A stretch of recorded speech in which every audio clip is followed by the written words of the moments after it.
Here's what's coming up on the world today. Long-anticipated 4-day pause in the fighting between Israel and Hamas begins even as 13 hostages released. Riots, clashes erupt in Dublin after stabbing 5 people injured.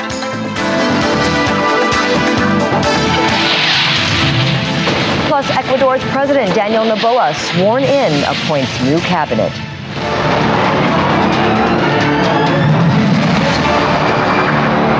Hello and welcome to the program. I'm Susan Ilian.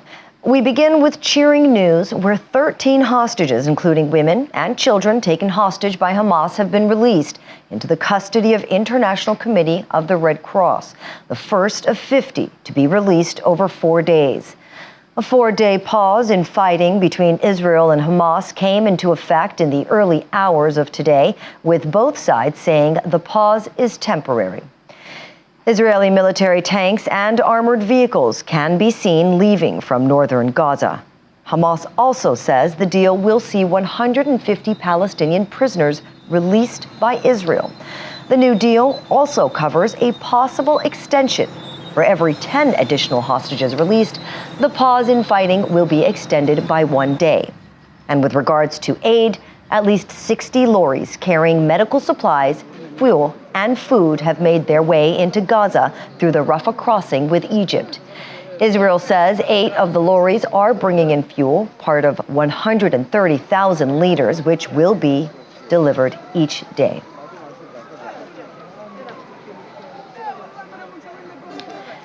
Meanwhile, Palestinians who were stuck on the Egyptian side of a Rafah crossing decided to return to Gaza amid a 4-day ceasefire.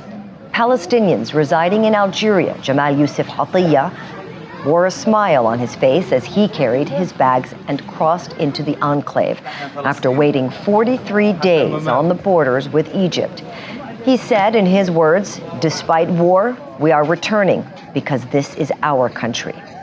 For Basil Hels, who was in Turkey when the conflict started, his only priority is looking forward to reunite with his family. In the meantime, Thailand says 12 hostages held hostage by Hamas in Gaza have been released.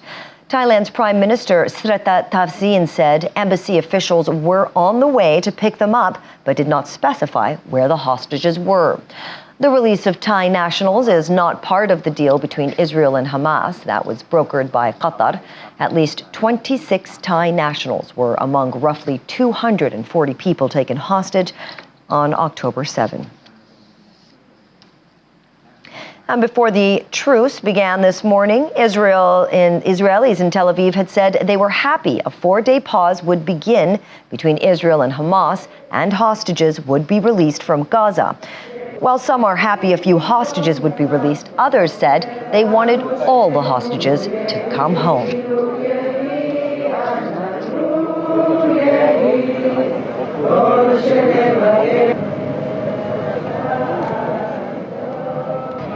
I want to hope, I hope that it's going to happen. We've been on such a roller coaster for certainly the past week, but since October 7th, between despair and trauma and hope. I just want to see the children come back. We want all of them to come back, but the first group of children will start breathing again, I think. On one side, I'm very happy because we've been waiting for this for so long. It's been, I think, 46 or 7 days already since this entire thing started. So we've been waiting for this, and it's exciting. On the other hand, we have a bigger amount of hostages being there, and 13 is nothing next to the amount we want to have back. Well, I'm happy that the hostages, or some of them at least, are going to be released. Hopefully everyone will, and this is the only thing that I care about at this very moment. I think all other things will be resolved later. It's not something that we don't think about, but we really need the hostages back. now. We are more than happy to hear this news. We are very happy with any hostages that are going to be released. We are still waiting to see Omar's name in one of these lists. We are waiting for him. The other thing that's super important to us is now, as part of this deal, that Hamas will allow organizations like UNICEF, like Red Cross, like UN, visit the hostages, supply some medication because some of them are ill. We are really hoping that Hamas will let other organizations, international organizations, visit the hostages and see them, and we can have more information. In the meantime, British Foreign Secretary David Cameron has met Israeli Prime Minister Benjamin Netanyahu in Jerusalem after visiting the south of the country to see for himself the communities affected by last month's Hamas attacks. Mr. Cameron is also expected to meet Palestinian leaders later to discuss the way forward in the crisis. Well, I just want to say thank you very much for finding the time to see me. I wanted to come in person and go to the south of the country and go to Kibbutz Be'eri to see just the true nature of the horrific attacks that you faced. I think it's very important to do that and see that. And, you know, we stand with the people of Israel in sympathy for what you have gone through. I think that was important. But today, obviously, it's important we talk about this potential humanitarian pause. I think it's an opportunity to crucially get hostages out and to get aid into Gaza. There's never an excuse for this sort of hostage taking. All the hostages should be released. But I hope everyone who's responsible and behind this agreement can make it happen to bring relief to those families, including, of course, there are British nationals who've been taken hostage. And so let's hope that can be delivered. But thank you for the time. There's lots of things to talk about. It's very good to see you again.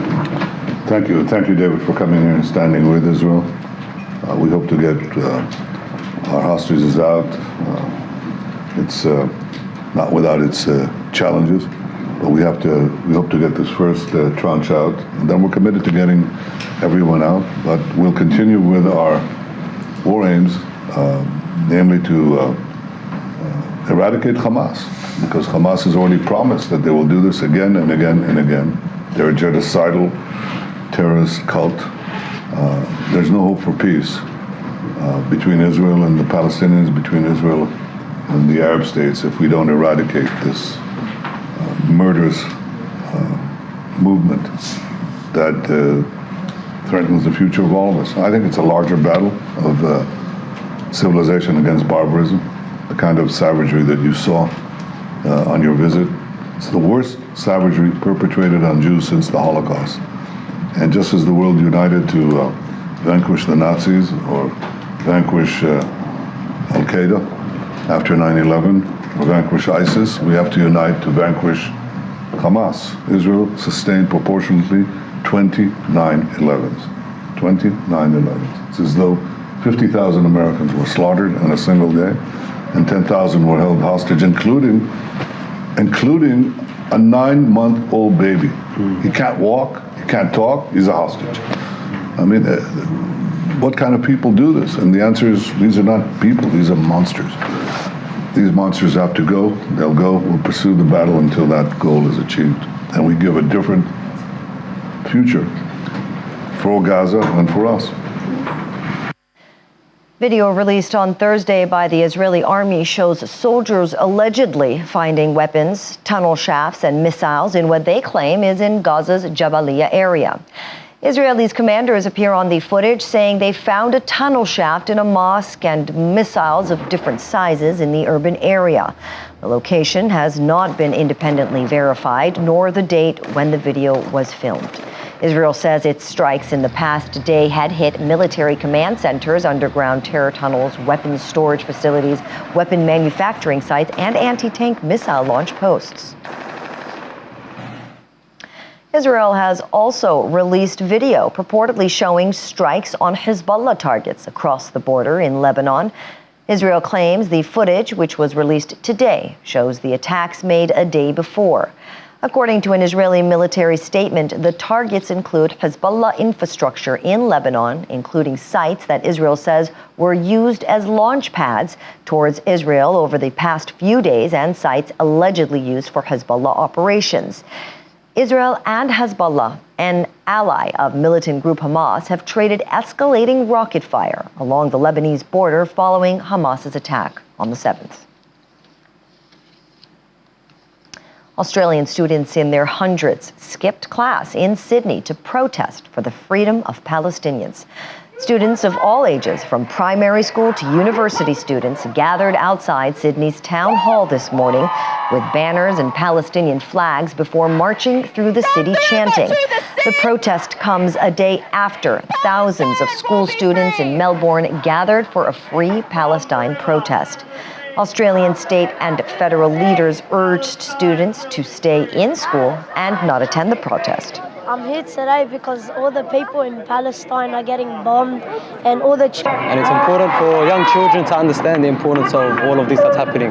No matter the religion, no matter the culture, Muslim, Christian, Jewish, doesn't really matter at all. Just as long as people respect each other and have the same values that we all walk.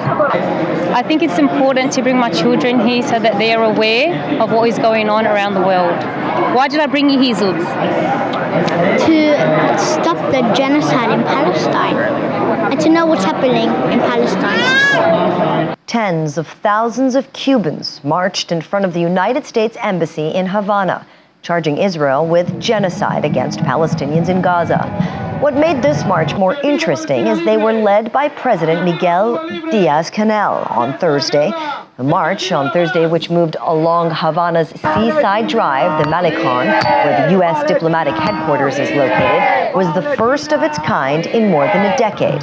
The crowd, sporting Palestinian flags and banners, chanted, "Free, free Palestine, Israel is genocide," and "Up with Palestinian freedom," as it marched by the building and rallied nearby. Cuba, strong backer of the Palestinian cause for decades, and has trained more than 200 Palestinian doctors. It does not have diplomatic relations with Israel. Dr. Faruk Muhammad, former head of orthopedic department of Al Auda Hospital in Jabaliya camp, joins us now from Abuja, Nigeria. Thank you for joining us, Dr. Muhammad. Let me begin with my first question to you, sir. With the release of the hostages at this moment as we speak and the exchange of prisoners, how do you foresee this impacting the overall mental health and well-being of the community in Gaza? Of course, this change must be started at 7th of October because what happened, Hamas, they're trying to take some hostages from Israel just to liberate our prisoners and children in Israel prison. Nobody in this world listen about that our children, who most of them 6 years, 7 years, 10 years, they already inside the Israeli prisoners. What happened in 7th October, they just take some hostages from the soldiers, among the soldiers, just to make this exchange. Of course, the war mustn't be to start because it was very easy to make this exchange from 8th of October. Just give us our children, our prisoners, and take your hostages. And it's very easy. It will... We will not lose all these people and those all children. Dr. Muhammad, we hear of some Palestinians returning to Gaza from the Egyptian side of the Rafah crossing.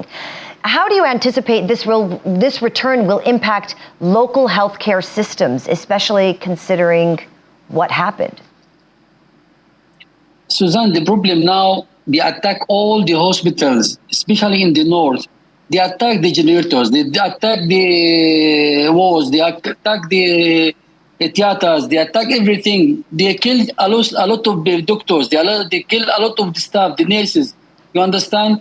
These people who already today is entering from Egypt, they are just Palestinians who already since 2 or 1 month they stay in Egypt. They almost, or 90% of them, they went to Egypt for treatment. So these people who come back, Do now all the money finished with them, the food finished with them. There is no place to stay in Egypt, so they decide to come back to their families in Gaza. This one will not affect. What will help us in Gaza just to allow the doctors around all this world, all the professionals, to come and enter Gaza. This one will stop and this will cease the fire. And okay, this was the one. Allow the doctors to go to the north. To allow the doctors to go to Jabalia camp. If these foreigner doctors will reach Jabalia camp, Israel will not attack them because they are not Palestinian. Speaking of the doctors that have been, I understand, and I wanted to elaborate a little bit on the doctors that the director of Gaza's Al-Shifa Hospital, Muhammad Abu Salmiya, has frequently been quoted by international media about the conditions inside Al-Shifa. He, along with 2 nurses, had very recently been arrested on Thursday by Israeli forces who said it was over the facility's alleged use by Hamas. Can you tell us the circumstances around the arrest of Dr. Salmiya? Dr. Muhammad Salmiya, we studied together with him in Russia, and I know him, I'm a close friend to him. He's the director of Shifa Hospital, and he just, as a director, he just caring for the patient life. 7 days or 10 days, the soldiers was in Shifa Hospital, and they investigate Dr. Muhammad many times. And since the beginning, Dr. Muhammad and all the doctors, they asked the international people to bring committee to investigate the Shifa Hospital, to bring journalists who can be as witnesses. There is no any tunnels, and no any Hamas soldiers inside the hospital. So what happened with his arrest? Arrest him?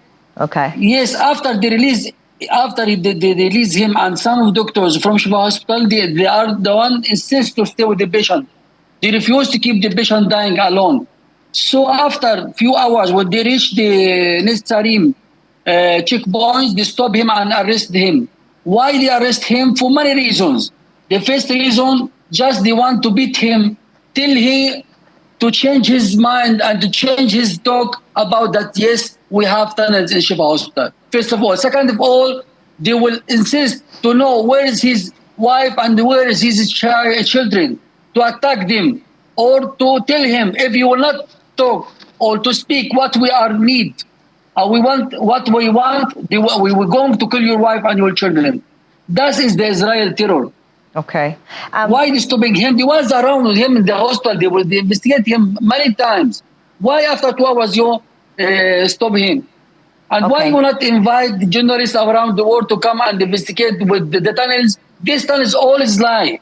I understand. Dr. Faruk, go ahead. They have more than 100 tunnels inside Israel for training. They can easy they say the lie. They will show you the tunnel inside Israel and tell you this is in Shifa Hospital, this is in Rantisi Hospital, this is in... Let me ask you another question, Dr. Faruk, please. Sorry to cut you off, but I do have a few questions that I want to ask you before we have to go. The international community is sending aid right now because there is a temporary pause. We can't even say ceasefire necessarily. And they're sending humanitarian assistance. What specific support or resources do you believe are the most urgently needed in Gaza now? Let's be true speaking, and they need everything now. From my point as a doctor, they need now hospitals to rebuild the hospital because they attack generators. If I will tell you that we need foil for what? For generators to work. They attacked the generators yesterday. All the generators in all hospital, in Auda Hospital, in Indonesian Hospital, in Juba Hospital. So no reason now to use you need now new generators. If the generators will work, they attack the theaters. So we need now theaters. We need anesthesia machine. We need a lot of things. We need a lot of drugs. We need a lot of medical equipment. We need a lot of all the. I saw a lot of my cousin is already working in Shifa Hospital. All the wounds is maggot is coming from the wounds. We need sterile gauze. We need all the solution to wash, to make dressing, to make operation for the people. The people is suffering, and even the people need food. The people need, they attack our own lands around Gaza. So no vegetables, no fruits, nothing. They attack all the bakery. All what happened in Gaza is just genocide. It's just genocide. They want just to push the people and transfer the people to Egypt because they believing that this land is belong for them, and there is a problem that we have big amount of gas in front Gaza in the sea. They want they killing the people just because for economic issue. They want the gas, so they want transfer all our people from Gaza to Sinai. That's the issue. They're not fighting for release the hostages, because if they want to release the hostages, it's very easy. They can invite these people from international law to a committee. They sit down. They will take your hostages. You will give our hostages from the prison. And they finish. The problem will finish now. Dr. Faruk, they're my not final caring even question for to their you. people. Dr. Faruk, please, pardon me for interrupting you. My final question to you. How will this pause in firing affect doctors' abilities to provide medical care? Do you anticipate that there will be any changes in health care as a result of the humanitarian aid that may be able to come in? Would it have any effect or impact? Of course, it's a positive impact because our people, our doctors, I'm in contact with them 24 hours. You can imagine the doctor 24 hours working without stop, without rest. They are collapsed. Yes, the ceasefire will stop the killing. They will stop the injured people. They will allow us to give the doctors time to treat the patient, the people.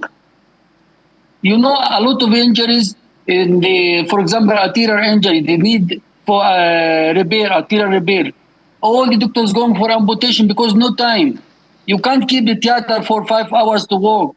You need just 10 minutes to make the operation and finish to take the second patient. So yes, ceasefire is good impact. It will give good impact, give positive impact for the doctors. Stories to see their families. They didn't see the family since 50 days. They didn't see the wife. They didn't see the children. They didn't see their family. Today, a lot of doctors will go and see and visit the families. Yes, ceasefire will allow all the humanitarian issue to enter Gaza. We will start using this drugs and dressing materials to make the proper issue for our patients. Right. Yes, all right. And I hope that this fire will continue. Why not? One hopes. Thank you very much, Dr. Faruk, the former head of orthopedic department of Al Auda Hospital. Appreciate having you on the program. Thank you very much. Thank you very much. Thank you very much. Still ahead on the program, 4 people killed, 5 wounded in Russian shelling of Ukraine's southern region of Kherson. Details in a moment. Stay with us. Welcome back. 4 people have been killed and 5 others wounded in Russian shelling of Ukraine's southern region of Kherson. According to the head of Ukraine's presidential office, Andriy Yermak, Russian forces shelled the town of Beryslav, killing a man who was riding a bicycle. In a separate massive shelling of several settlements in Kherson district, 3 people were also killed. Authorities say the shelling was carried out with cluster ammunitions.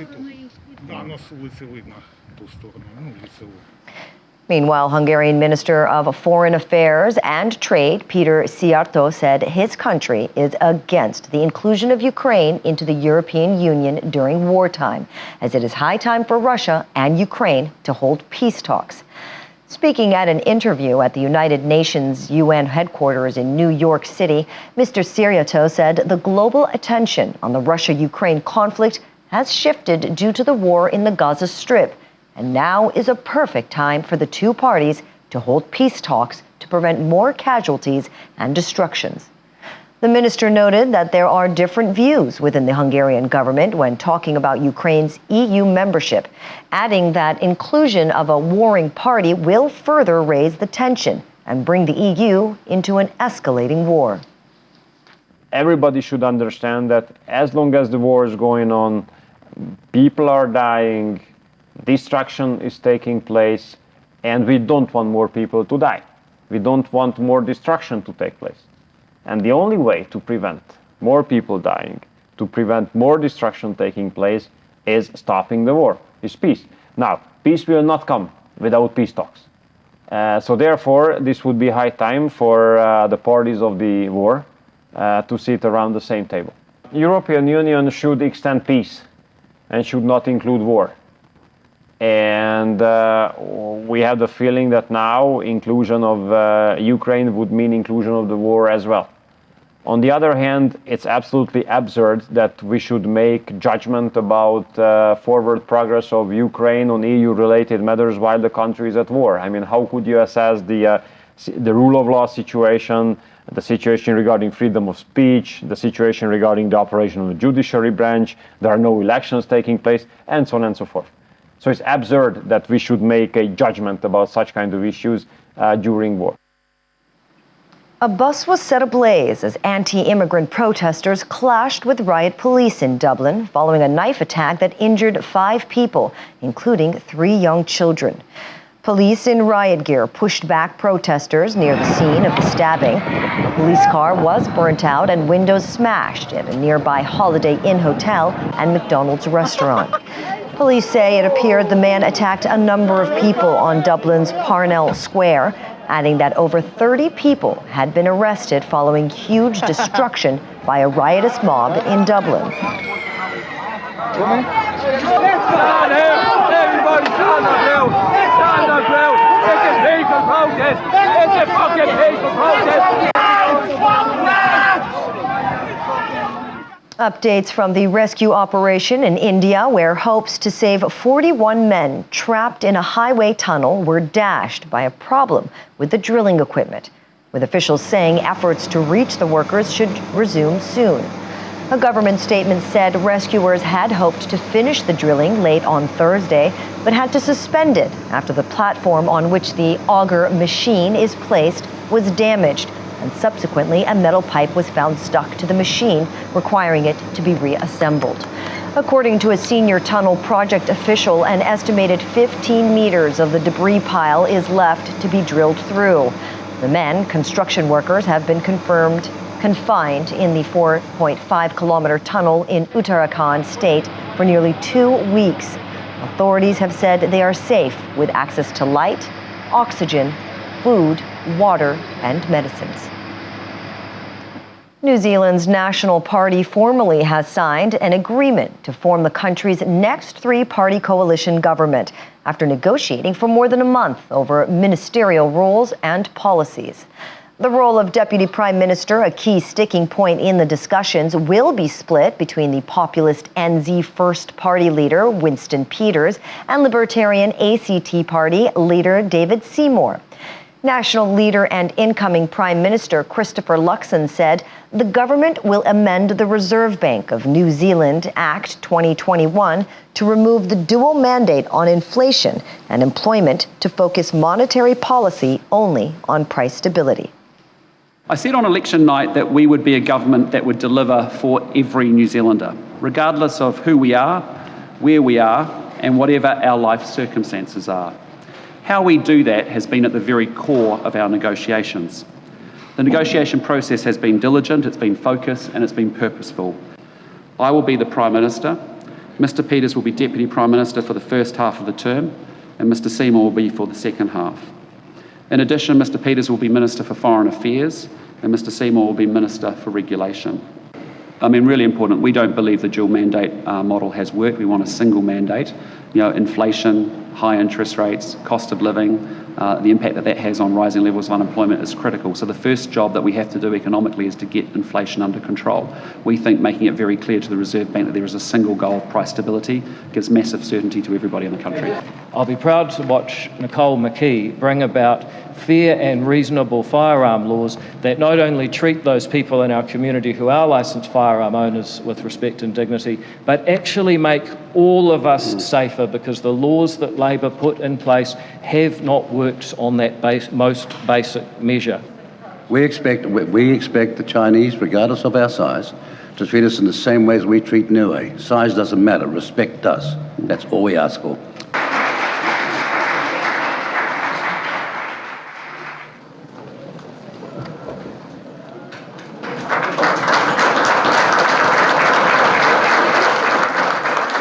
Business heir and former legislator Daniel Noboa has been sworn in as Ecuador's new president, pledging to reduce violence and create jobs via urgent legislative reforms. The 35-year-old won an October runoff in the South American country, which is facing deep economic challenges that have pushed thousands to migrate and spiking violence that reached an unprecedented crescendo with the murder of presidential candidate Fernando Villavicencio. Si así lo hace, que la patria y el pueblo ecuatoriano os reconozcan, caso contrario os juzguen. Quede usted posesionado como presidente constitucional de la República del Ecuador.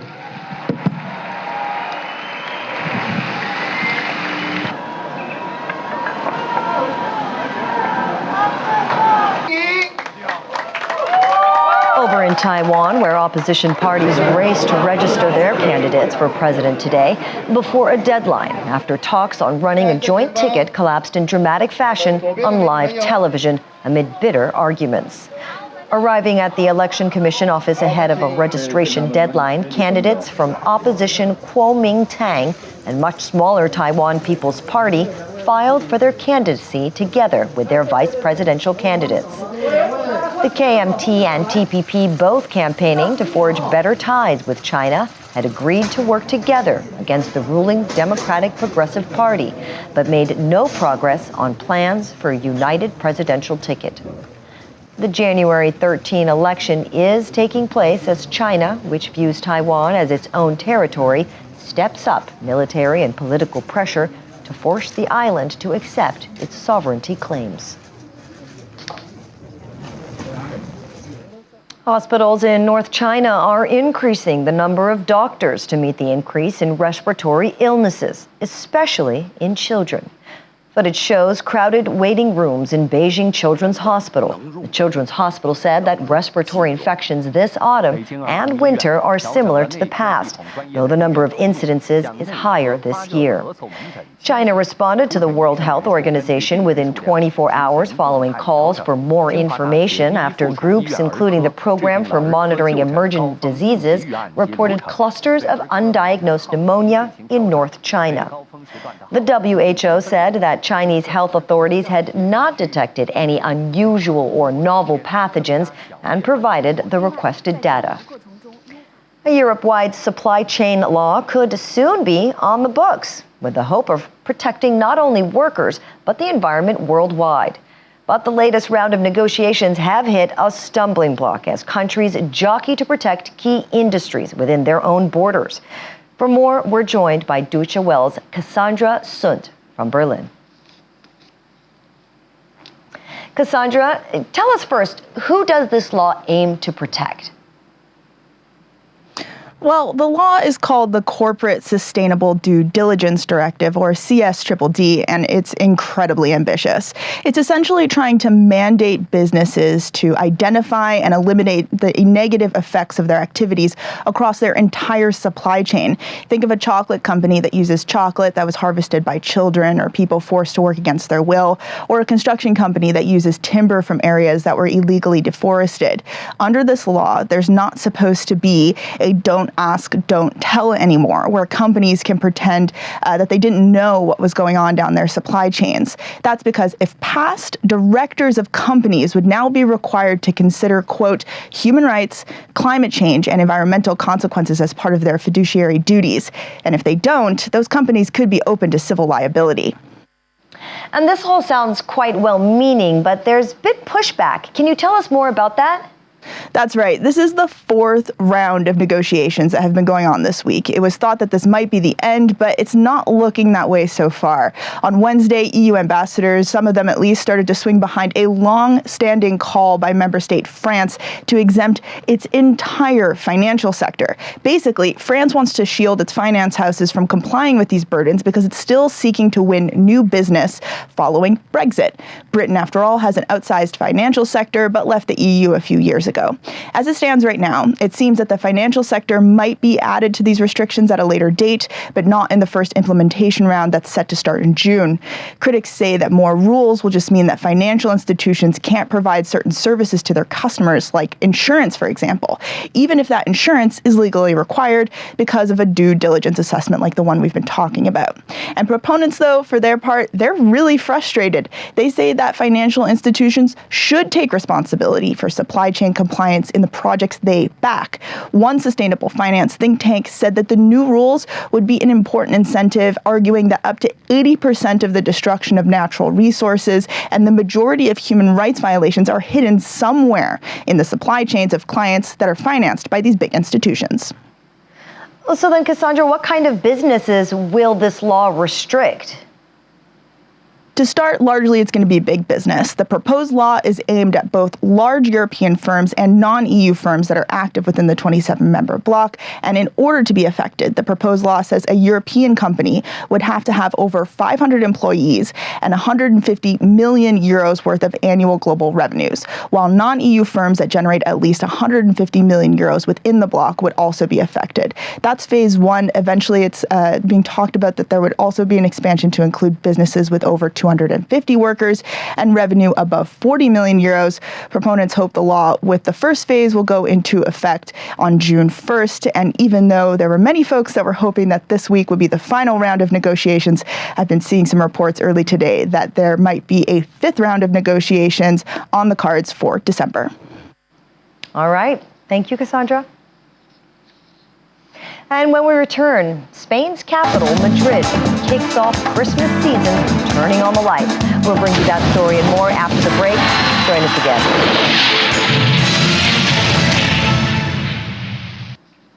Welcome back. Quick stories from Africa now. In South Africa, double amputee Olympic runner Oscar Pistorius has been granted parole almost 11 years after shooting his girlfriend to death in a killing that made global headlines.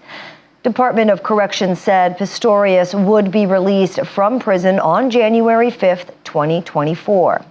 The former Paralympic champion, who turned 37 this week, was sentenced by a South African court in 2016 to serve 13 years and 5 months in prison. He shot Mrs. Steenkamp multiple times through a bathroom door on Valentine's Day in 2013, later claiming he mistook her for a burglar. Earlier on, before the parole ruling, spokesperson for Steenkamp's mother, June, Rob Matthews, addressed the media outside the center, detailing the toll Riva's death had on the family. I'm not attending Oscar's parole hearing, as I simply cannot muster the energy to face him again at this stage. Barry's demise has opened up the wounds in many ways caused by Riva's death. I had forgiven Oscar long ago, as I knew most certainly that I would not be able to survive if I had to cling to my anger. I do not believe Oscar's version that he thought the person in the toilet was a burglar. In fact, I don't know anybody else who does. Following Riva's death, Barry and I, both devastated, tried with whatever emotional reserve that remained to take care and support one another. And then the unthinkable happened. My Barry passed away on 14 September 2023. What he meant in my life and the extent of his support have now crystallized into what remains after an unending black hole of pain and loneliness.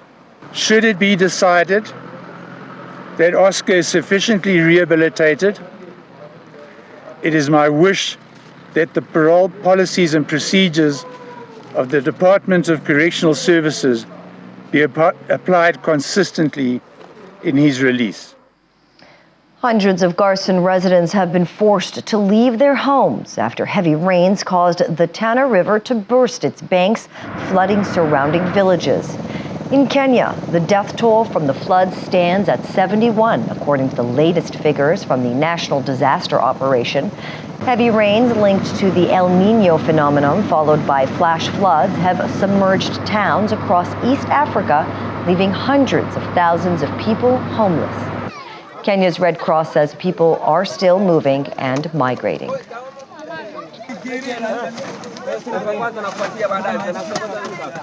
There are people who are still moving and migrating into other camps. Totally in this county alone, Tana River County, in the span of 1.5 weeks, the number has risen to 1,319 that have been displaced. That shows you what it is like. And Tana River is likely to be affected more because it is downstream of the river Tana and is also facing the Indian Ocean, so it's likely to get worse. We are also looking at a situation whereby disease outbreaks related to waterborne and vector-borne diseases are beginning to emerge because besides the primary care for those people with chronic illnesses who normally need to access the health facilities.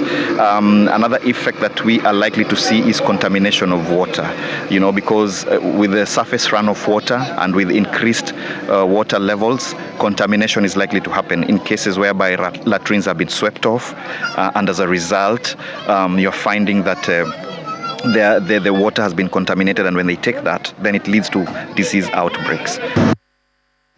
The head of the UN mission in the Democratic Republic of the Congo and Congolese officials have co-signed a note on the accelerated, gradual, orderly, and responsible withdrawal of MONUSCO from the DRC. The disengagement plan is expected to be jointly implemented in 3 phases with the support of DRC's international and national partners. Farhan Haq, UN deputy spokesperson, says after the withdrawal, the UN system will continue to support the development efforts of the Congolese government and its people.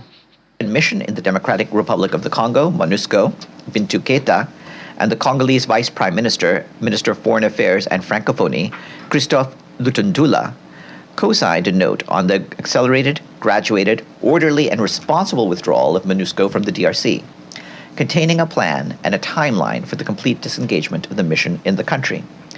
You will recall that in September, the president of the DRC, Felix Tshisekedi, reiterated his country's desire to accelerate the withdrawal of MONUSCO from the DRC starting next month. Following the Security Council presidential statement of the 16th of October, this disengagement plan was developed by joint technical teams bringing together government and MONUSCO counterparts. The plan will be jointly implemented in 3 phases, with the support of the DRC's international and national partners. In a statement issued by the mission this morning, Bintou Keita thanked our Congolese partners and reiterated our determination to work with the Congolese authorities towards an accelerated withdrawal of MONUSCO that consolidates the gains made during the mission's presence in the DRC.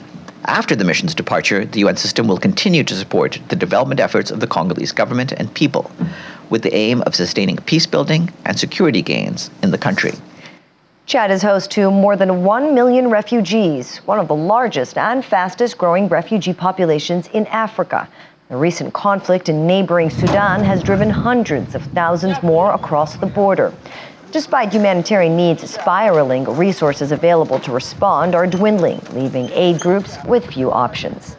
The United Nations says the number of Sudanese refugees in Chad has doubled in just the past 6 months, as many refugees have arrived in Chad since the crisis in Sudan broke out in April 2023, as have crossed the border in the last 20 years since onset of the crisis in Darfur in 2003. In a country already struggling to cope amid multiple and overlapping crises, the ongoing refugee crisis is now increasing tensions between host communities and new arrivals over scarce resources and limited humanitarian assistance. The Chadians, they have already shared whatever they could share. They can't share anymore. They even need assistance themselves. So now we need to assist all those 600,000 refugees that came, the returnees from Chad that were living there, but also now we also need to support the Chadian, the host population that are there, that are also suffering like all those Sudanese that have arrived. UN Secretary General Antonio Guterres has visited Antarctica, accompanied by Chilean President Gabriel Boric, to raise awareness on climate change. The two arrived at Chile's Montalva Air Force Base. Mr. Guterres will speak on his experience during UN Climate Summit COP28 in Dubai next week. World leaders will convene for the annual conference with the aim of keeping the Paris Agreement warming target of 1.5 degrees Celsius alive.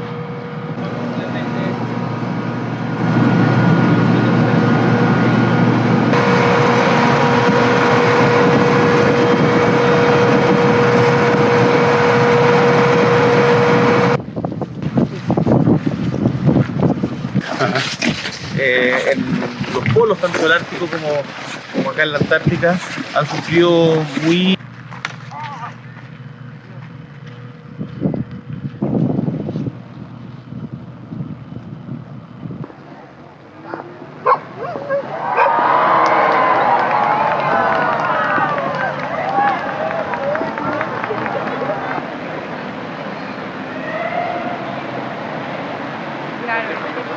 Can you smell Christmas wherever you are? Well, people in Spain can, as thousands gathered in central Madrid to watch the switching on of Christmas lights in the Spanish capital. Madrid's mayor, José Luis Martínez Almeida, kicked off the Christmas season by lighting up the big tree of Sol Square. Locals and tourists enjoyed the inauguration of lights through the city. The lights will brighten up the city center every night during the holiday season until January the 7th.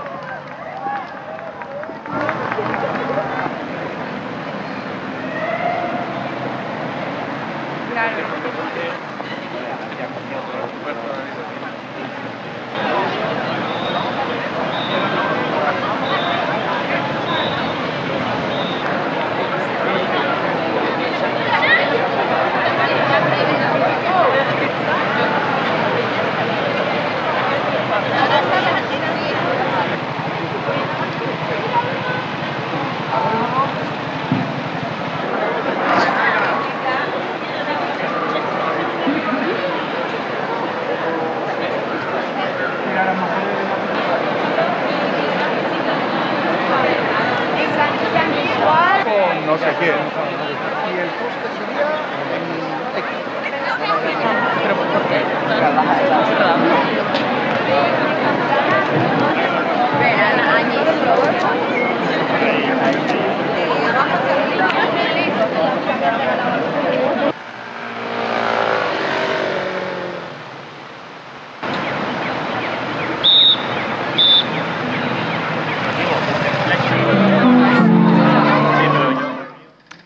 And that brings us to the end of the world today. I'm Susan Ilian, wishing you a great weekend ahead.